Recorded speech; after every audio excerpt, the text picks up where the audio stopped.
What's up, Vincent? The largest black hole I have ever encountered, Mr. Pizer. Let's have a look at it on the holograph.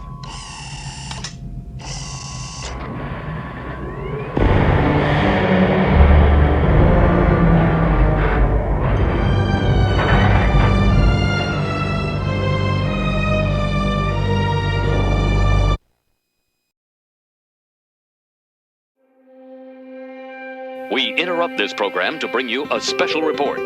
This is Cheapseat Reviews.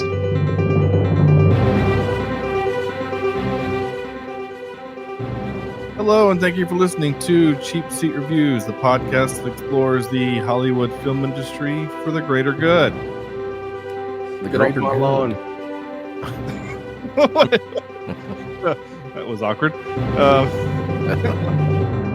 This is episode 479, and tonight we're talking about The Black Hole, Disney's The Black Hole. I am Shawn Allred, and joining me tonight is Andrew. Do you think those spinning blades are for making juices, Jimison? Yeah. Or maybe like removing lint from clothing after it's been through the dryer. Sure. Yeah. It never really made sense why he would have such a dangerous weapon on a robot if he never expected to encounter humans, like other people. I just never quite understood that, but fine. And making his triumphant return is Cornelius, or Corny, Corny, can't open really nasty yams, Logan. Hey, look, man, I had one yam accident. I had to ask you to bring that shit up again. But way I said we're gonna leave that in the past. You go put that in the box, put that box in the ocean. You need to be Jacques Cousteau to go get that box. You know, Vincent is an acronym. Bob is an acronym. I figured Corny needed one too. I appreciate that. Yeah. I tried doing one that sounded more technical, but it wasn't very funny. So I figured can't open really nasty yams was funnier. You could have gone with Cornelius Black Hole watching the black hole. Yeah, I felt like going the racist joke might be a little too on the nose, and I felt we'd probably get there organically anyway, so I just decided not to. Yeah. All right. Yeah. I like organic things with a hard R. Yeah. Yeah. So Corny, how long has it been since you've been on the show? I think it was like maybe the 300th episode. So it's Has it been that long? No, it's got to be since the 300. No way, right? Has it been through 300? It was a very special number. I do remember that. It was a very special number. You're not wrong. Go ahead. Oh no, I was going to say I'm not entirely certain. As age has caught up to me, I don't remember many important things. Yeah, well, I get that. Fortunately, my child is pretty autonomous, so he's good. Does he just walk around with spinning blades also? He might be. He might be. I don't have you on as a guest in my guest folder here, mainly because you were on the show for so long. So I don't know. I mean, what was the movie? Do you remember? Have we done one since? I mean, 300 was 300. 400 was the episode where we did a special episode with the trivia and stuff. But I don't think you were on that one. Okay. I might have. I don't know. I don't really know. Yeah. I think ultimately it's been a minute.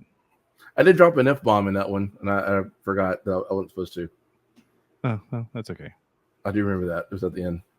It's all right. It happens. It happens. Anyway, well, welcome back. We're glad to have you back on the show. Yeah, and, all is good. So, we had some scheduling issues with this particular movie for various reasons. Part of it, which was I was just having a hard time finishing the movie because it's so flipping boring that I kept falling asleep. And so, I messaged Corny yesterday, and I said, "Hey, I know we're supposed to record tonight, but it's my wife and I's anniversary, and I need to not be doing the podcast. Can we go to tomorrow? And he said, I think I can I can make it. And I said, I really hope so. Otherwise, I owe you an apology for making you watch this movie. I did.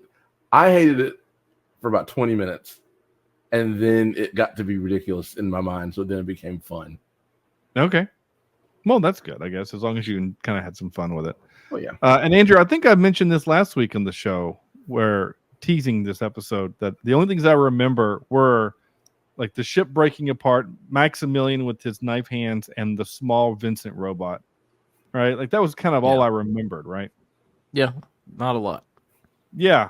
I kind of wish I had kept that memory than rewatching it. Because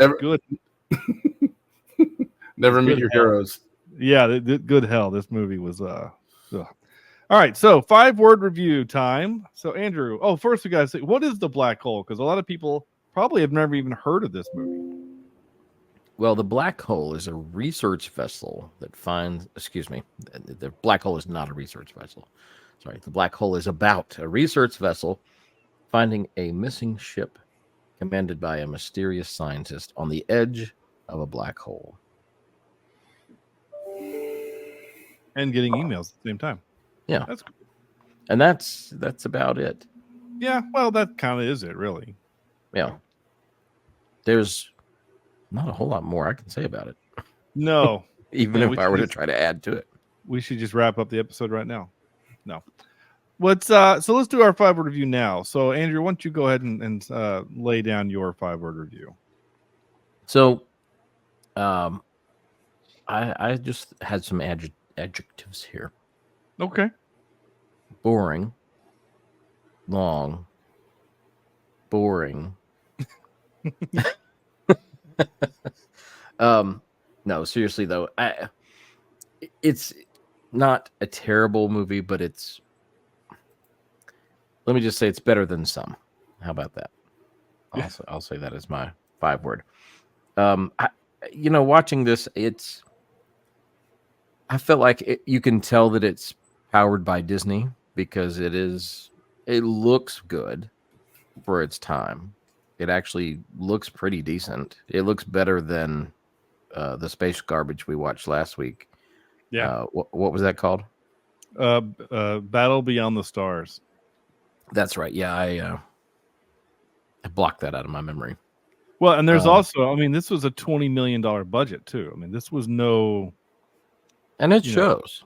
In this movie we have windows. Now you can clearly tell that they're green screened and that you're out in space via green screen. But in the other space movies that we've seen that are very low budget, inside the ship you just have walls because we don't want to see. You don't take the time to make that technology work for the movie. So I give this props that I feel like it does look good for what it is. And it could have been a good movie, but it was pretty boring and too long. I never felt like I was in any kind of real peril, or the characters were, not me, but I felt like I was in peril for watching it, but the characters, I just feel like there was no high stakes at any time. And honestly, I didn't really care about what was going on. If that makes any sense. Yeah. So that's my take on this movie. Okay. That's fair. I'm scrolling through some of the trivia here. Ooh, this is Disney's first PG rated movie. Everything else before this was G? Yeah. Oh, okay. A man does get killed by a spinning blade, which is pretty rough. Yeah, he does get chopped the hell up. Yeah. And the doctor's like, you shouldn't have done that, Max. Oh, well. And also, Dude Man gets the pilot from Airwolf. One of the pilots from Airwolf gets blown up in the ship as it tries to leave. Oh, yeah. Some of the leftover scenery robot costumes were later used in Tron. That's funny. I can see that. Yeah. Yeah, there's a lot of trivia. There's a lot of trivia here that I'm not going to have time to go through. I probably should have done it before now, but yeah, there's a lot of trivia for this thing. Holy smokes. Yeah, this movie. All right, so I'm going to do, Corny, why don't you do your 5-word review? My 5-word review. Let's see here. Vincent is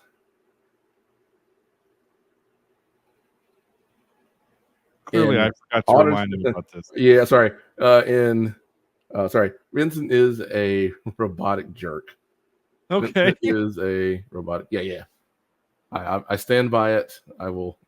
I think everybody. I'll be honest with you. I think the whole thing got out of hand because of Vincent. I think they might have been able to leave peacefully. I don't think things would have gone down unless the robot Smart Pants started mouthing off and shooting people, killing other robots, daring people to fight. It was a drunk little robot. I think he's out of control, and that's what made me. In my mind, that's what made this movie better. Was that Vincent was just out of control, and if anybody had noticed, they might have been okay. He was just a flying C-3PO that can speak English. Yeah. I mean, if we'd given C-3PO a firearm, like he would be shooting people like crazy, I feel like. And curse. I wanted him to curse, but he, obviously couldn't. Yeah. Not in PG. Yeah. But now you can. Yeah. Well, a little bit, yeah. Well, heck, I mean, all those Star Trek movies say damn, hell, and ass, and those are all PG movies. So, yeah. My 5-word review is a slow, agonizing, crushing death. My God. Which is both the movie and the plot. Yeah. And what happens when I sit on you? Yeah. Oh, there it is. Nice. So this movie, I misremembered it, right? So like this is week 3 of our 5-week series for the month of May of our Star Wars adjacent movies, which is funny because I'm wearing a Star Trek hoodie, but I guess I don't have a Star Wars hoodie. I thought I misremembered this, right? I remember telling you about last week about Maximilian and the other robot and the thing. I thought that this was more of a swashbuckling space adventure, and this is not. This is actually, yeah. This is, in my opinion, a space disaster film. Yeah. Well, yeah. With a slight whodunit kind. There's a little bit of a whodunit, but I kind of just chalk it up to the disaster, part of the disaster thing, right? Because in a lot of disaster films, you do have kind of a central bad guy who has overstepped, has gone too far, or whatever. In this case, the guy turned his entire crew into robots. I don't really remember why. But he does. I mean, they're still alive. They're still humans, but they're not really humans. So he turned them into drones, I guess. And of course, his goal is to send this massive ship into a black hole, which I saw in the trivia as I was scrolling through that the model ship itself was like 12.5 feet long or something like that. Which is kind of cool. Like, so Andrew's got the picture up behind him there, and if you look on the poster for the film, the ship kind of looks like an aircraft carrier. Maybe not the poster that's on IMDb because that's very vector graphic kind of weirdness going on there. Ooh, what's happening? Oh, sorry, that's weird. Anyway. Sorry, GarageBand got me distracted for a second. It does that. So, yeah, this is a slow burn. To your jokes, Corny, about Vincent being, the mouthy little dude. You're not wrong. He is very mouthy, but also he's my favorite thing in the movie. Because I felt like all of the other actors were just monotone, except the guy that got blown up towards the end. I forgot his name. Ernest Borgnine? Yeah, Ernest Borgnine. Yeah, Harry Booth. He was the only one that had like any inflection in his voice. Everyone else just talked very stiff and slow. And have you seen my father? I'm sorry, my dear, but he died. Everyone was just so monotone. It was kind of driving me crazy. That's why they had him on Airwolf, because you needed that type of excitement in his talking. I loved Airwolf as a kid, so that's my Ernest Borgnine historical reference of everything. He a little trivia about Airwolf. At the time, it was the highest cost production TV show ever. Yeah, it was. Just because of the fuel for the helicopter. I've never seen Airwolf. It is 80s glory and every. It's like an 80s cop show, but with a helicopter. It's Knight Rider. It's Knight Rider with a helicopter. It's Knight Rider with a helicopter. Well, the helicopter is not sentient. I mean, it's still like a super badass vehicle with some dude that's to fly it. And there's always a reason for them to be in Airwolf when they can just take a cab. Yeah, the music is great though. It's very 80s.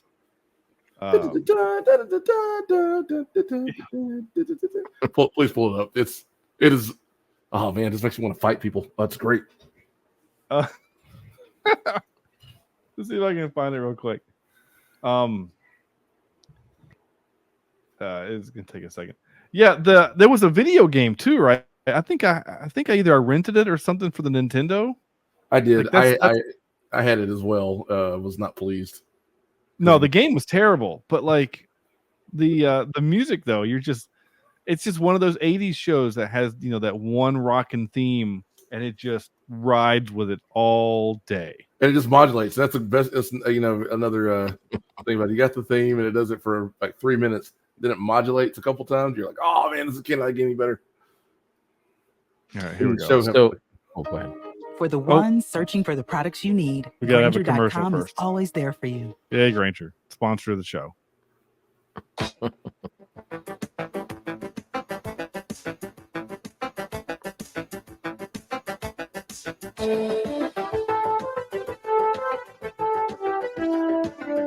'80s electric French horn, you cannot beat power.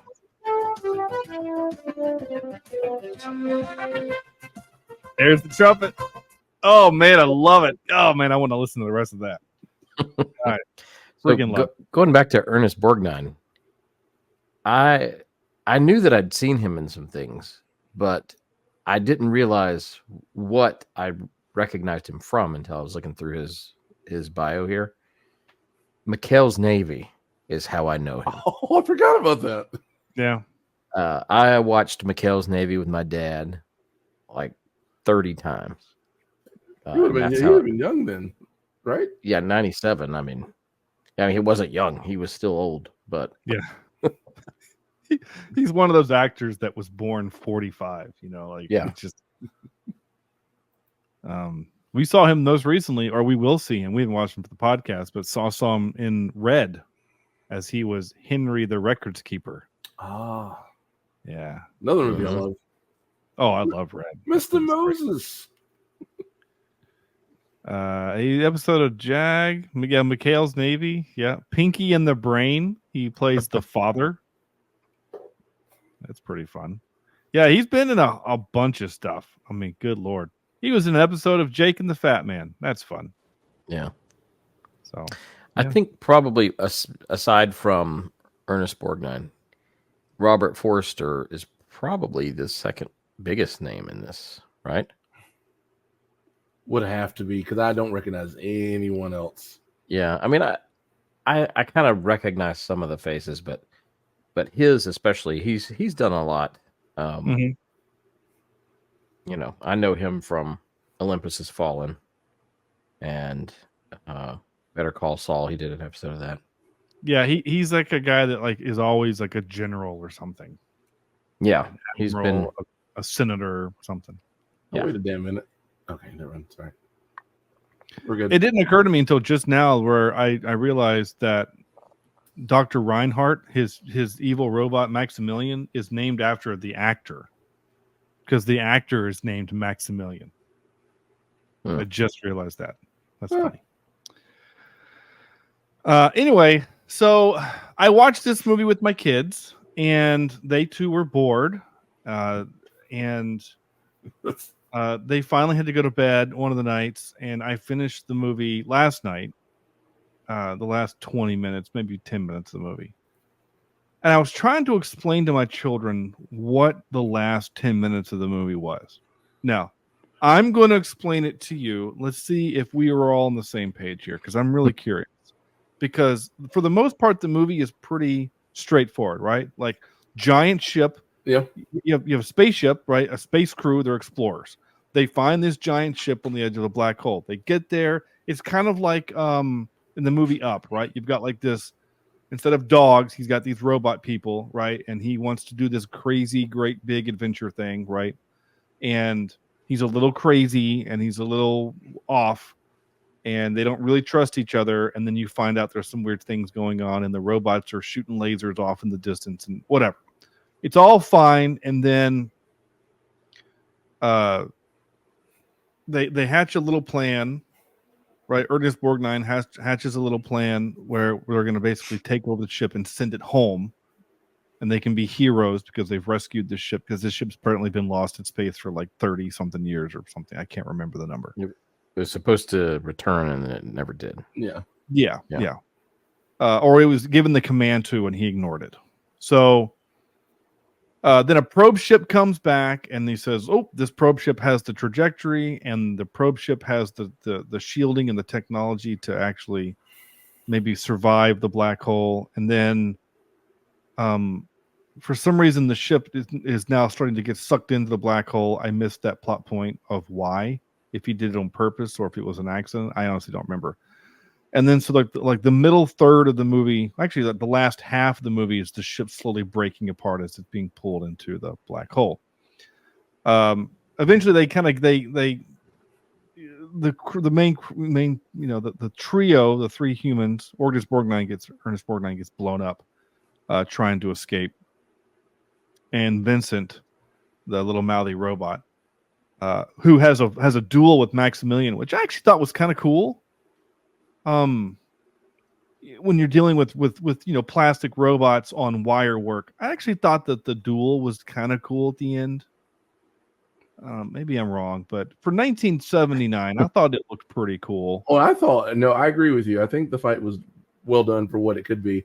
The fact that like the thing catches Maximilian catches Vincent, and they're like super close, and Vincent, doing the weird up and down head thing with his eyes. All I could see is just like any other action movie where the two heroes are locked in close, and one's got him and goes, "I got you now," and the other guy's, I said, "No, I got you," and then like stabs the guy real close. And I was like, "That's pretty effing cold from Vincent." To be honest with you, it's like, I'm right here. I could try to escape. I could try to hurt you. No, I'm gonna stab you in the chest. Yeah, I'm gonna use my little spinny blade thing for, I don't know why I have it, but I'm gonna cut a hole in your chest and then just mess up your circuitry. So that's important to the story, because then Maximilian then floats off into the black hole, because they're now close enough that gravity is taking over. So he gets thrown off in the black hole. So the crew is now outside climbing the ship. They're outside in space, okay? They are in space, not wearing suits. They're just like we are right now. They're in their PJs, and they're climbing the side of the ship, and then one of them actually almost gets thrown off into space, and Vincent flies and brings him back. And they get in the ship, and then they take off. And Dr. Reinhardt is killed. Well, we think he's killed. And then the ship gets sucked into the black hole. The big ship it's gone into the black hole. And then the crew is like, "Oh no, this ship is programmed to go into the black hole. I guess we're gonna find out if he was a genius." And so it too gets sucked in the black hole. Well, then we get like 5 minutes, right, of pretty colors and whatever, right? And just spinning, and I had to look away from the spinning. I was getting a little dizzy, and not gonna lie. Oh my gosh, yeah, they put the crew is like on their seats are like on a gyroscope inside the ship, and they're spinning around, and craziness, right? And then there's like a flash of light or something, and all of a sudden there's then we see Maximilian and Dr. Reinhardt like floating in space, and then they embrace, and then all of a sudden there's like a fusion thing happening, right? And then Dr. Reinhardt is now inside Maximilian, like physically inside him, like he's looking out the little red porthole eye, whatever Cylon eye thing. And I'm like, what is happening? And then the camera backs up and it's on like this mountain of fire, and there's all these other people around. And my wife looks at me and goes, where are they? And I said, I think they're in hell.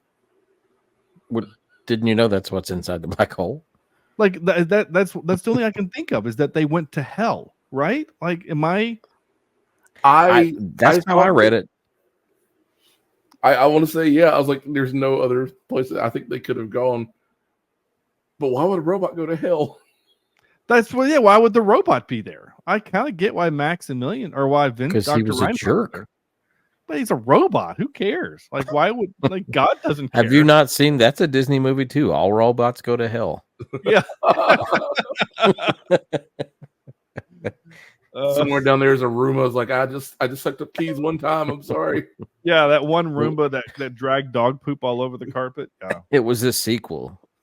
All dogs go to heaven. All robots go to hell. Go to hell. Sounds like a cake song or something. We can make it one. Yeah. Which actually is really sad for Brave Little Toaster. Yeah. Yeah. See how brave he is when he's getting hit by whips of fire. And then they go. So then the crew, then they go through a tunnel, and then also it poops them out. And I guess it's Earth, but it's a planet that's being silhouetted by the sun, so you can't tell what it is. And they're just like all happy, and I'm like, what if it just spat them on the other side of the galaxy? Yeah, you're already in the probe ship. Oh, sorry, let me take over. But you're already in the probe ship, which, according to our knowledge of all things space, you have very limited supplies and very limited oxygen. Probably for the 2 people that should have been there. So now you got 3, and whatever rations you've got, they're probably going to die if it's not a. Yeah. It's not like, I guess we're supposed to assume that it's Earth, but again, they didn't. It's a matte painting, and they didn't draw it to look like Earth. So, I mean, the planet's huge because it's bigger than the sun. So obviously, the planet's close. It's perspective or whatever. But like, all I can think of is, I hope to God that's Earth, and if it is, how convenient, right? But that a black hole would spit them, a couple miles away from Earth. It just seems. I liked my headcanon that they're visiting Kronos in the Klingon Empire, or they're about to visit the Borg homeworld or something. Oh. Yeah, I'm going Star Trek. Here's the thing. Well, go ahead. Sorry. No, I'm done with my joke. No, I think that this still is better than going through a black hole and being micro-sized on the inside of a bookshelf. I wish Sam were here to hear you say that. Thank you so much. Now listen, I love Interstellar. I think it's a great movie, but I hate that part of Interstellar. I do too. It drives me crazy. Yeah. And people, Sam sent me this video, this TikTok where this guy goes on like a 15-minute talk about the Tesseract and all and like, I don't not understand it. I just don't think it's very good that a black hole sends him into this Tesseract. I mean, I'm not going to get into it. We have a whole episode on it. Go listen to the episode on Interstellar. It's just, it's fine. Anyway, but I don't know, man. This movie's kind of dumb. But here's my other point I wanted to make. So if they go to hell, do we think, seriously, and I haven't read any trivia, do we think that this is maybe where someone got the idea for Event Horizon, the movie? I mean, it's possible, I suppose. I could see where someone could make the connection. Sure, why not? Like in my headcanon, that's what I'm going to go on, is that the demon that goes back and possesses Sam Neill is Dr. Reinhardt in the Maximilian suit. That's the Event Horizon. it warps itself there, and he's like, "Ooh, another ship. I'll go and be the demon and kill all the people on that because why not?" So that's now my headcanon that this movie is the origin, is the prequel to Event Horizon. Event Horizon is the sequel. That's when we go. Actually, that'd be pretty cool. Actually, so speaking of bad segue. At one point in time, did anybody catch as ESP lady who just can apparently just read the mind or contact Vincent through powers? Yeah. As she was like leaving, did Reinhardt not go save me from Maximilian? Was there like a moment where he was pleading for help? Yeah, that happened. And nothing came of that. Nothing. Yeah, I noticed that too. Clearly, that was supposed to be a plot point that never happened. Right. You mean when Reinhardt or? Yeah, Reinhardt's asking like the lady, like, save me from Maximilian.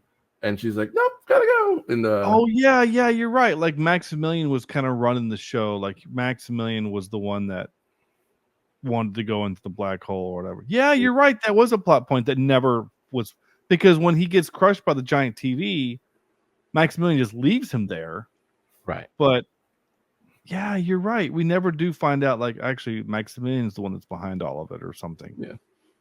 In a TV film, my first thought was, well, somebody didn't safety chain it. Yeah, it's true. They didn't put a safety cable on that. That's right. You're absolutely right. Thanks, Carowinds, for that knowledge. Yeah, that's right. Yeah, ESP with a robot is weird. I don't get that at all. I mean, could you imagine Professor X, Xavier, being like, "Oh, I can sense that the Roomba is full. Please, Logan, go empty the Roomba." Like, I don't get it. Hey, I mean, have you seen the new? I don't know if you've watched it. The new X-Men animated. I haven't yet. I X-Men '97. was just about to say, I was like, well, there's a character. There's a mutant here. Actually, the main villain. Spoiler. Who talks to technology. So. Okay, well, I'll have to watch it. Maybe it'll come across better than this, because it just seemed so weird. He was like, "Hey, Doctor Lady, why don't you tell Vincent that we need him?" And it's like, I don't know. I feel like there's got to be a better way to explain it than she has ESP with a robot, and with just one. It's not like she has ESP with all robots. Because that could have been that could have come in like way in handy. Yeah. Yeah, exactly. When they first board the ship, she's like, "Wait a minute. I sense a dark robot energy." And then Maximilian shows up, because he does, and scares the hell out of him. And she's like, "Oh, I can sense how evil he is," or something like that. Like, there's something that can be done there other than we just need the plot point of contacting Vincent. Yeah. It's weird. Oh. I did want to bring up like one last thing is that the stereotype train, the trope train of all the characters was solid and unapologetically so. Like, Captain was badass Captain, and number 2 was spry and always ready to fight, but never gets to until cowboy at the end. Damsel in distress was all damsel-y. And so, like, it just seemed like I knew what was going to happen to the character based on the trope that they were displaying at the time. Like, I knew other smart guy was going to bite the dust because there was nothing to him. Obviously, girl was going to be saved. Kid who never gets to fight is going to have his moment with like dual blasters, and it was just one of the things where like it paid off for me. As stupid as the movie was, because I got to see these things go to completion. So I'm like, all right, that's good. Vincent got his little. Vincent's a murderer, by the way. He destroyed those 2 other robots, and they just dumped their bodies. Could have put it somewhere else. This robot doesn't care. He just threw them behind a desk. Well, those are legit robots, so it's not like he killed the human thingies. Like, those were just robots that he blasted in the face. So, but if Maximilian can go to hell, then then it's murder. Well, that's true. I guess you're right. It is robot murder. I mean, and like when the other so Bob the robot dies, and he's played by Slim Pickens, which is great. And so it made me think. So we haven't had a top 3 category in a while, but it did make me think. Like in the realm of robot deaths, like what's your top one? You just give me one or two. Like what's your top robot deaths? Ooh. I'd have to think on that. So I'll give you my 2. Iron Giant for one. Iron Giant, absolutely. Makes me cry every time. What's the other one? Oh gosh. I mean, it's gotta be, for me, it's K2SO in Rogue One. I was getting ready to say, yeah. Yeah. Oh yeah, I forgot about that. I don't know, man. Or the one in Solo. What's that one? The chick lady thing. Yeah, her and Lando's relation. Yeah, she kind of gets saved by getting put into the Nava computer. But yeah, you're right. That one's pretty good. Yeah. Any other ones you can think of? Terminator, when he's doing in the lava. Oh yeah, Terminator 2. Yeah, definitely is a good one. I mean, Baymax doesn't really. I mean, but it is a death, and so he sacrifices himself for Hero. You're right. That's a good one. Yeah. What about Wall-E? Doesn't really die. Nah. I guess. I mean, I was really heartbroken when Kit got all messed up in Knight Rider. I guess I could include Vision in there from. Oh yeah, that's a good one. From the Avengers, yeah. What about Data? Oh yeah, Data in many of the Star Trek. Data in the show Picard. Data dies twice in just the series of Picard. It's pretty funny. That reminds me that the first time we saw Data die in TNG, I remember they had to give him a new body and everything else. And I forgot about that. So there's a lot of the series with the second version of Data. You remember that? Something body got destroyed and they took the parts out and put it in a new Data. Oh, I got it. I remember. I mean, I recently watched TNG. The only time Data dies is at the end of Star Trek Nemesis. Maybe it's not. I mean, maybe it's not death, but I do know that. So Data has a brother named Lore, which is a problem throughout the series. He's a recurring villain. Yeah, I don't know. I mean, I've only seen the series once all the way through. So anyway, while you're thinking of that, it just made me think of that. I actually thought that the death scene was actually pretty cool. I guess pretty good. I mean, for robots that don't have facial expressions, him as he's dying saying we were the best. I thought that was pretty cool. I mean, I'm not saying I got emotional. I thought it was pretty cool. Yeah.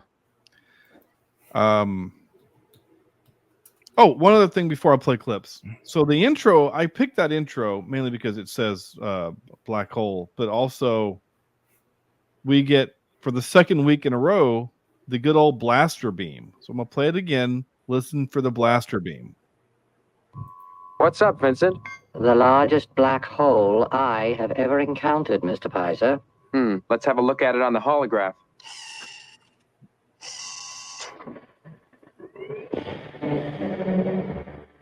There you go. You get that blaster beam there. Just taking that out of context. Yes. Yes. I could see that being used in a meme. Yeah. I could maybe see that being used in the portal between Edinburgh and New York. That video stream. That's funny. The other reason why I picked that clip, so we mentioned last week, Andrew, you and I mentioned that, John Debney did the music for this. He known for Dances with Wolves, and a handful of. This score is not good. It's really not. To be honest. So here's a little bit of it here.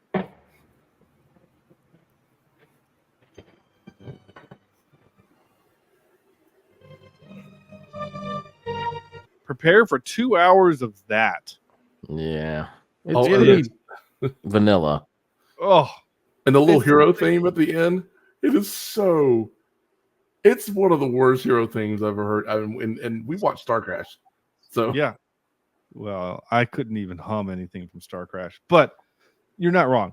But I mean, last week we watched Battle Beyond the Stars, James Horner's first theatrical release. Uh-huh. That music was fantastic, and that movie is terrible. Yeah. And that movie, but we all enjoyed the heck out of the score because it was so good.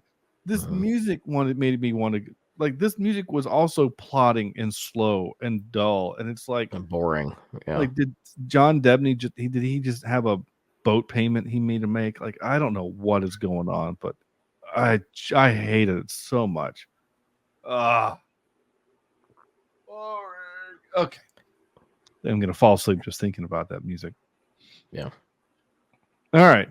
Me ready for some clips? Yes. Yeah. All right, let's do some clips. Black Hole. Yes. The most. Oops, sorry. My God. Dante's Inferno. Yes. The most destructive force in the universe, Harry. Nothing can escape it, not even light. I had a professor who predicted that eventually black holes would devour the entire universe. Why not? When you can see giant suns sucked in and disappear without a trace. Now, I know this is a question that we can't answer, and I've always wondered this though. So if a black hole is just a giant gravity well, or small, it could be small. They can be, a gravity well, right? Yeah. Where light can't escape and it sucks things in. It makes me wonder, will it fill up? Like, will it eventually suck in so much matter that it'll fill up like a hole? No, I don't think so. Because space is infinite, right? Well, space is infinite, but it's also finite, which is fun to think about. But like, ideally, what happens is that it just continues to pull in matter indefinitely until it runs into another black hole, and then those two fight for dominance, and then it's just.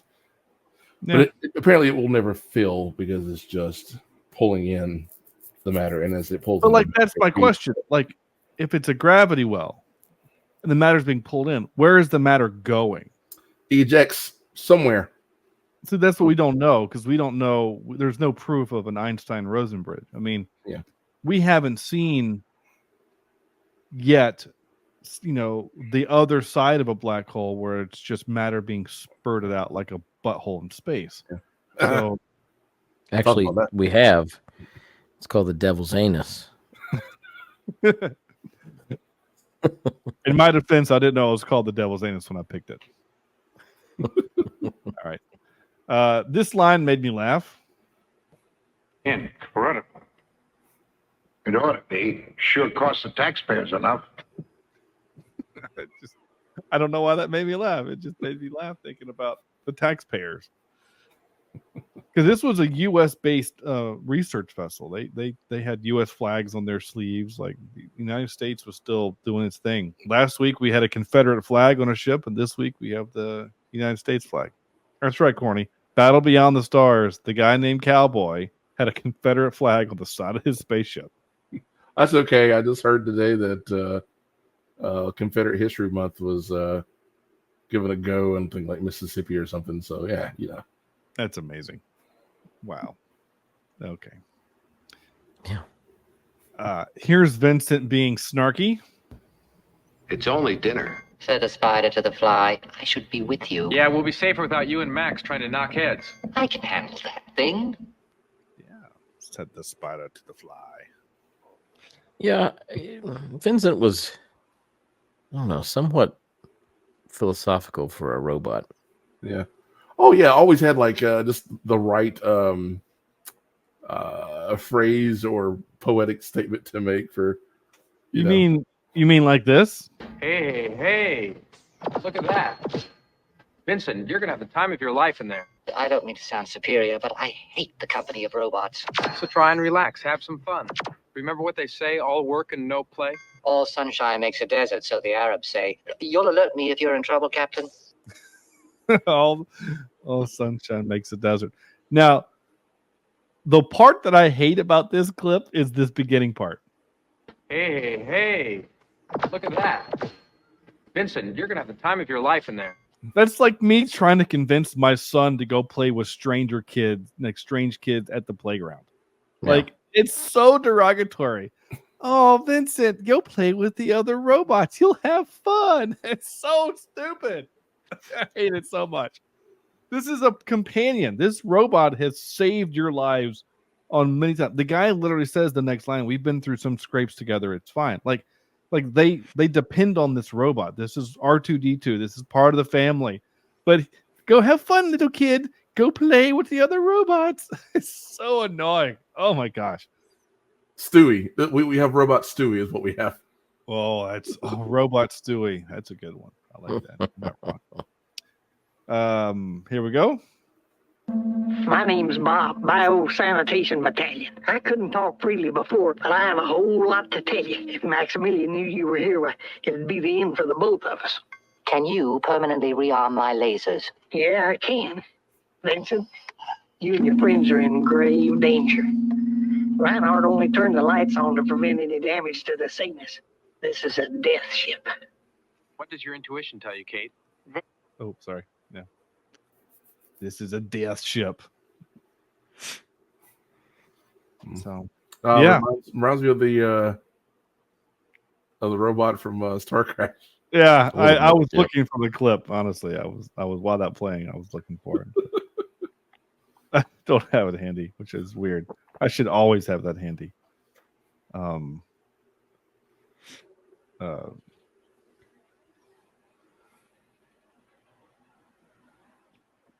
What was that? Oh God! Here it is. Sorry. You can't keep a good robot down. There you go. Yeah, it's fine. It's all good stuff. All right. Last clip is this. The time has come to liquidate our guests. Liquidate them. Diplomatic immunity. All right, time for this. And now for some more bad news. Ready? No game this week, which again is fine. There's the only thing that ton of trivia though. There is a ton of trivia, and I'm not going to read most of it, or really any more of it. The only thing that I wrote down was on Vincent's call sign, his call letters, or like his serial number was GLX419VA. I just assumed that's something that you would make me know, so I wrote it down. Yeah, honestly, I mean, looking through this movie, there's not a lot of, and it's difficult to find little things like this, especially in older movies. That, if you look at Star Trek, the original series, it's just a lot of blinking lights and bulbs, and there's not a whole lot of writing or characters or numbers or little details here and there. Yeah. I think that's before we knew that science fiction still could include, normal everyday things.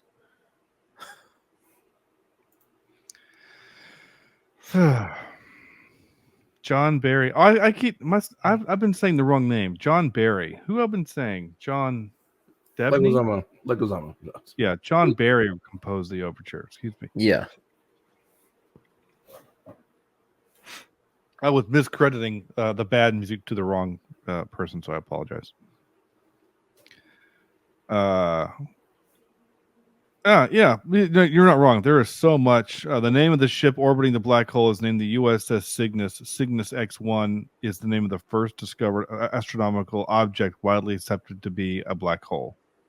So, Neat. Yeah, like they did little things like that. Also, apparently Maximilian was named Maximilian before they hired the actor named Maximilian. So there's that. Well, I call wool. Yeah, well, whatever. It's one of those things that who cares. Vincent stands for Vital Information Necessary Centralized. STAR stands for Special Troops Armed Regiment. Bob stands for Bio Sanitation Battalion, which I just heard. And I thought that doesn't make sense. It would be BSB, but I guess Right.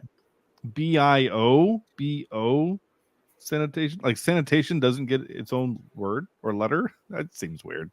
We don't believe in S's. No. Yeah, it's just really strange. Bob sounds better. We're going to leave the other part out. Oh, look at this. See, this proves my point. Originally conceived as a disaster movie in space, like the Towering Inferno and the Poseidon Adventure set in space. So, I was right though. Look at you. Look at me. Yeah. Watching the movie and understanding his point. Oh my gosh. That when the Black Hole was first produced by Disney Studios to be given a PG rating. At the time the film was being made, it was actually considered to be primarily for adults. Well, yeah, because this is boring for children. But I watched it. Uh-huh. Oh, okay. Last little bit of trivia here. This is cool. According to press at the time, the film's score was the world's first digitally recorded soundtrack. Huh. Well then, that's actually pretty. What that doesn't means make it any better. Well, no, but but what that means is, I mean, that's pretty cool. 1979. That means that when they were recording it, it wasn't going to tape. You know, it was going to a digital format, which in 79, that's pretty cool. So yeah, you just wish it was better music. Took up 3 rooms in the studio. But, oh my gosh, the computer! Could you imagine the size of the computer that's recording that? Yeah, I can't actually. 27,000 floppy disks. Yeah, it takes 15 floppies to just boot the thing up. Yeah. Oh man. All right, that's it. Time for this. This is where we're going to give the movie a score from 0 to 10. And this week we will start with, of course, Andrew. Well, on IMDb, it is a 5.9 out of 10, and I guess that can be partially maybe a cult following or a Disney following, because there are those Disney folks that will give everything a high score as long as it has the word Disney on it. But I can't go that high. I was really bored, and I didn't enjoy it. And like you said, the music didn't help. I know I didn't find any character endearing at all or care about anything. I just have to go really low here. I'm going to have to say a 2.1. Ooh, okay. Damn. Well, no, I can't go that low because I think I was above that for the last movie. So maybe you were 3.1 out of 10. Yeah, you gave the last movie a 2.3. Yeah. All right, Corny, what you got? Ooh, like I said, I hated the first little chunk of it. It's so slow. And then as it got worse, I found enjoyment out of how bad it was. And it's not for every movie that I've come across that has that ability, but at the same time, I can't give it above a 5 because I will never ever watch this movie again. And it's not Children of the Corn, so it doesn't get a 0. So actually, I think I'm going to give it a 3.9. Maybe a 4. Actually, let's go with 4. And the 4 is based on Vincent alone. Okay. All right, I'm good with that. Yeah, no, this isn't like I almost feel bad that I made you guys watch this. I mean, not almost. I mean, a little bad. Not really bad. We've watched bad movies before, so I mean, I don't feel that bad. But anyway, I'm also going to give this a low score. It's going to sit there around. Okay, here's the thing. See, Andrew, you gave this movie a better score than last week. Right, and I would rather watch Battle Beyond the Stars than this movie. Oh, so I think this movie is better made and like it looks better. You're right, even though it is boring. Well, again, difference between $2 million budget and a $20 million budget. Right. Came out roughly the same year, right around the same time. But the ridiculousness of the last movie elevates it over this movie. You know what I'm saying? Like, just because that movie was ridiculous. And I mean, corny, the cowboy had a belt that dispensed bourbon and soda and ice cubes on his belt. Okay. Sweet God, where's Amazon? Hold on. Yeah. Like, that movie is fun and ridiculous, and the music is great. So I gave that movie a 2.65. That means I'm going to give this movie a 2.5. I mean, honestly, in my mind, I feel like these movies are pretty. They even out, even though one has better things than the other. The pros and cons of each movie, to me, almost make these even. Yeah, almost. No, I get that. Yeah, I don't disagree with you. I just think that this is a better made movie, even though it's not better, more entertaining. Let's put it that way. Yeah. No, again, I get you. It's hard to, when they're both this bad, it's hard to yeah, just have a good time with it. But damn, it didn't exist. How did I not realize that the scientist dude was freaking Norman Bates from Psycho? Yeah. I didn't even think about that until just now. I knew that before I looked at his IMDb page because of how quickly he turned to want to be with the crazy guy. That makes sense. What were you about to say, Corny? Oh, I was just saying there's no belt in Amazon that dispenses bourbon. No, sorry, dude. So since we didn't have our game, I want to play this game that we haven't played in a while. What you been watching? Oh, sure. Well, right now, my wife and I are just catching up on The Rookie with Nathan Fillion. Uh-huh. I know it's kind of cable TV or whatever. Cop cutie on duty. Nice. You know exactly for that show. I love it. Yeah. I love that you just had that recalled. That was fantastic. And I've been binge watching Suits. Yeah. Yeah, I saw the first maybe 2 or 3 seasons of that. Yeah. And then I kind of wandered off to other things, but sure, I get that. It's a good show. I'm really enjoying it. It's just one of those things where the problem with the show, my only problem is that so much happens in every episode. Yeah. Like, it's like, all right, this episode starts. Okay, somebody's getting fired. Somebody's going to get punched. Somebody's going to get hired. Somebody's going to betray this guy. And then by the end of the episode, like, they have a problem and then they resolve it. And then they go to the next episode and it's like, oh, that problem's not resolved. Fooled ya. And this guy that did the nice thing to this guy actually did a mean thing. And it's just like all the time. Louis Lett, I have never seen a character go from lovable loser to complete Marvel villain. Uh-huh. Back to lovable loser in such a short amount of time. I love his character. Oh, his character is fantastic. Yeah. But good Lord, there's about a 3 or 4 episode arc where he is Dr. Doom's twin brother. I mean, he wants to murder the world. What you watching, Corny? I am watching X-Men 97, and holy hell, that has been out of the park. Uh-huh. I went and got Disney Plus again specifically to watch this show. I saw a YouTube clip and I was like, my sweet childhood is back. I have rewatched Leverage for the 6th time. Nice. The entire series. I am also looking at Suits periodically. Damn it, Hardison. Damn it, Hardison. And I have I've dipped my toes into the world of White Collar. Ah, that's a good show. That's another good one. Yeah. And let's see what else. There was a.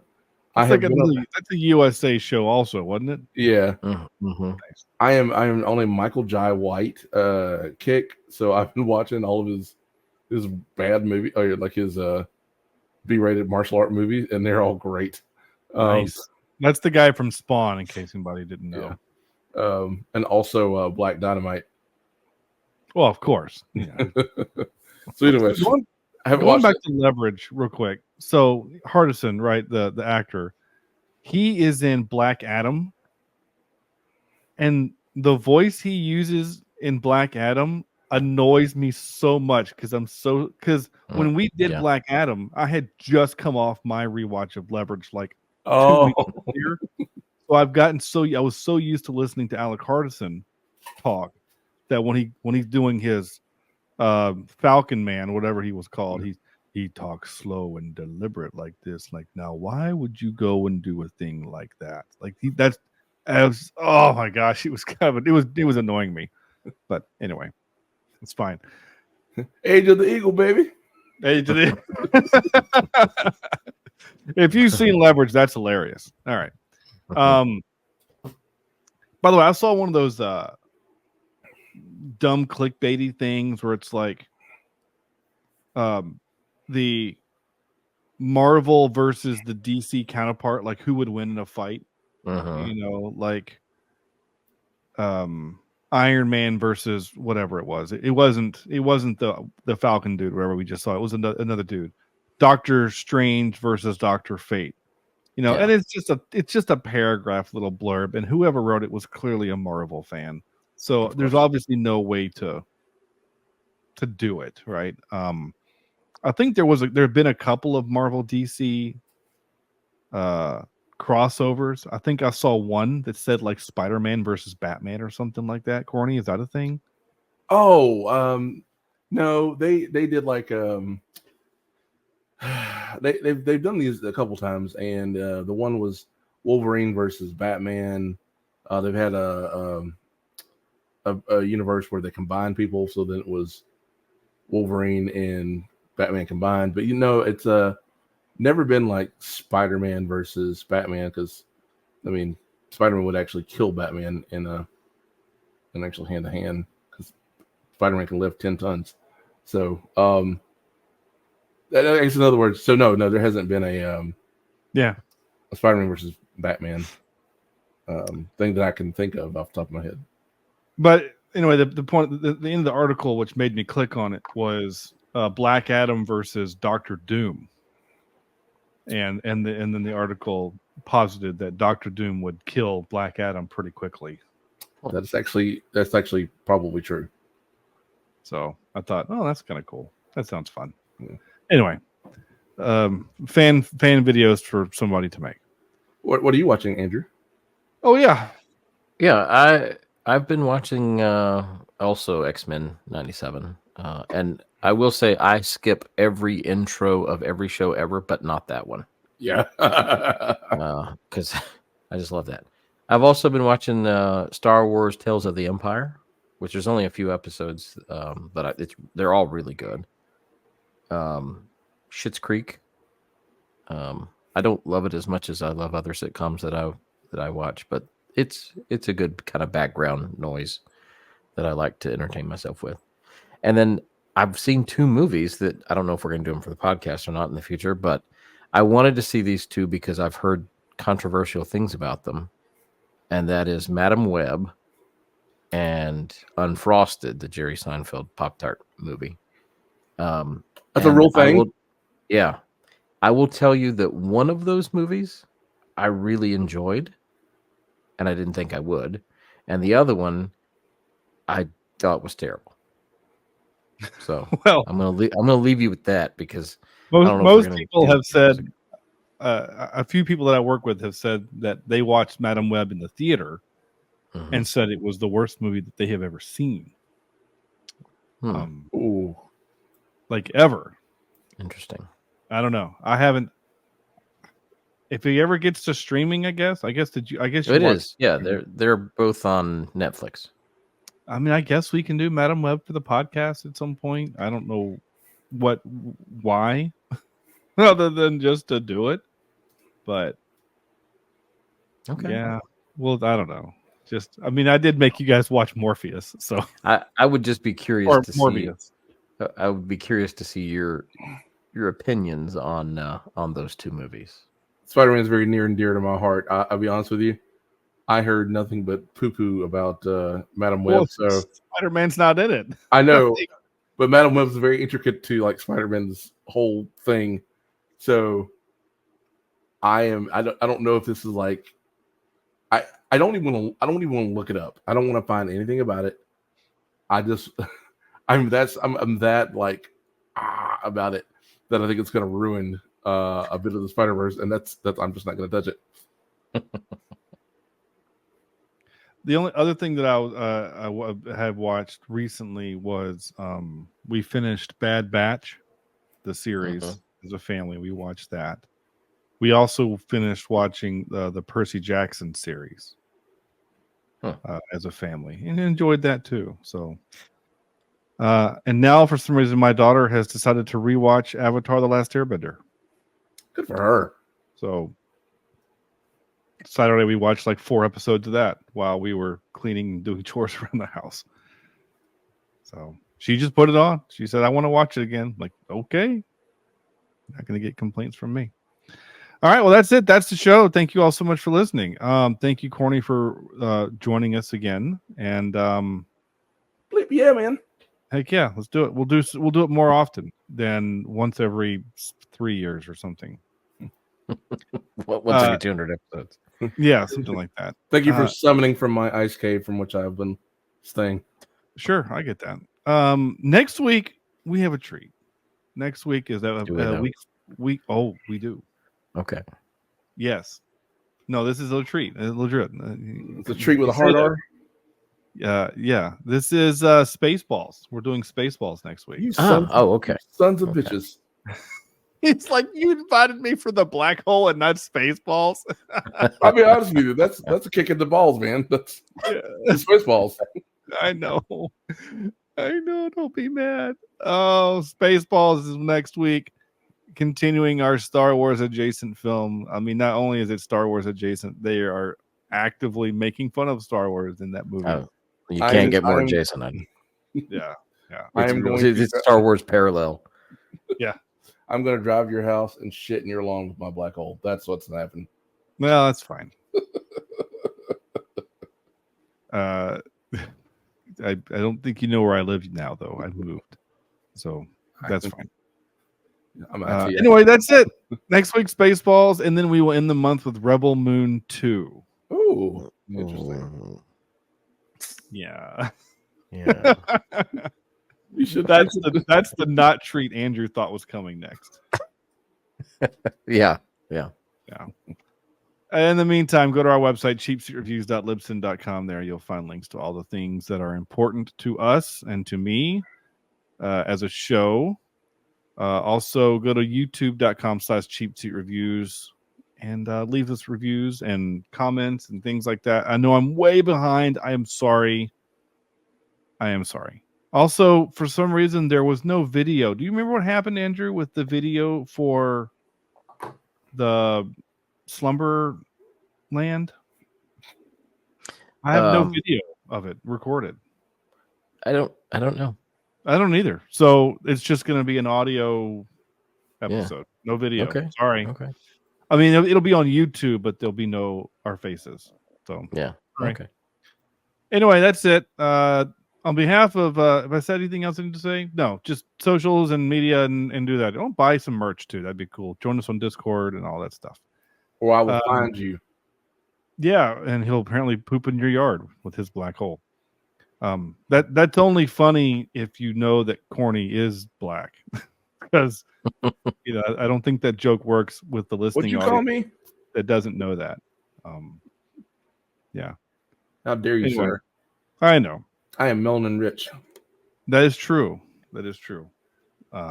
Anyway, that's going to do it for us before I say something and lose my racist insurance. So, on behalf of Corny and Andrew, this is Shawn saying thank you all so much for listening, and we will see you next week for Spaceballs.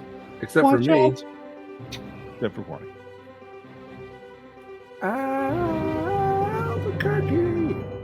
This is Cheapseat Reviews.